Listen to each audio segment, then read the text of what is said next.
Chapter 9. The Quiet Rebellion. Donavan had become a model subject. He responded to prompts on time. He wore the provided attire.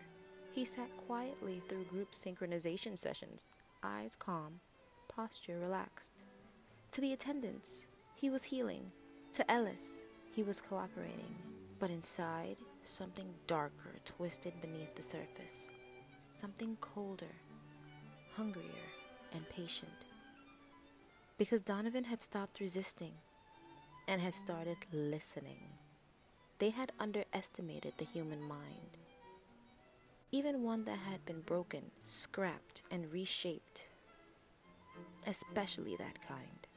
Because when you gut a man's memories, remove his sense of self, and leave the hollow frame intact, something else moves in. Donavan had begun constructing something new in the ruins of his old life. A fortress of controlled thought. No wild emotion, no panic, just precision. He learned their routines, when the security fields were strongest, how often the surveillance was rerouted, how many seconds the neural dampeners took to reboot after a power flicker. Each fact was filed away, invisible behind a blank face and obedient eyes. Then came the re-evaluation. 14 subjects were placed in a simulation chamber, a training ground meant to assess progress. The simulation was designed to look like Earth, but clean, sterile. A version of reality as they imagined it, free of chaos, individuality, and unpredictability. Donavan stepped into the simulation and instantly recognized the trap. They were testing for outliers. Anyone who behaved too independently would be flagged and removed. He played along, walked the approved path, interacted with the programmed civilians, answered all prompts with the correct level of docile curiosity. But he wasn't the only one faking. That's when he saw her. Subject number 12. Young, pale, black curls tucked behind her ears. Her name was Iris. She tripped a motion sensor on purpose, then smoothly recovered. No reaction, no panic, but Donavan saw it. The exact kind of mistake he would have made weeks ago. A deliberate one, testing boundaries. When their eyes met across the artificial town square, she looked away, but not before her left hand curled in front of her waist, fingers tapping a quick, silent rhythm. 2 beats, pause, 3 more. A pattern, not random. Donavan felt his heart jolt in his chest. She was awake. Later, back in his cell, he watched the overhead sensor dim for maintenance, a scheduled system check he had memorized to the second. In the 30-second blind spot, he pressed his fingertips to the floor in the same rhythm Iris had used. A signal. He didn't know if she would respond, but the next cycle, during group neural calibration, she sat beside him.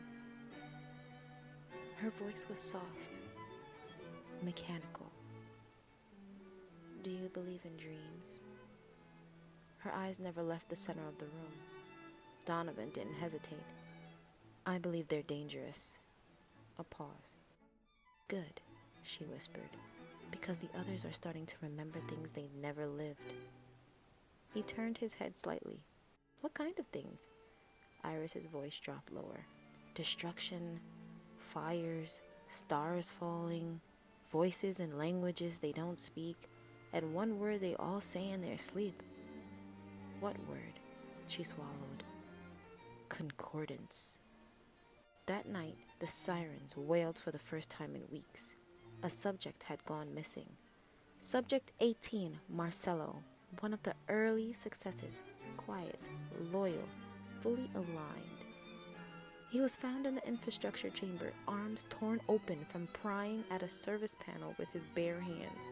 His brain was fried, overloaded by his own neural chip. But it wasn't the death that rattled the staff. It was the message written in blood on the wall behind him. We never wanted this.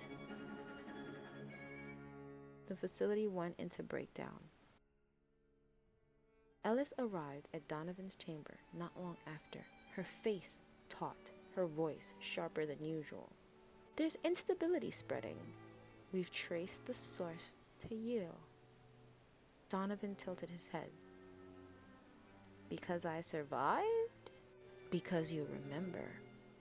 He let a flicker of something cross his face, just enough to make her doubt. I don't remember anything that matters, he said. Ellis stared at him for a long time. Then she leaned forward. There's another stage. A final one. It's called Concordance. She paused. Do you know what it means? Donavan held her gaze. I think I'm about to find out.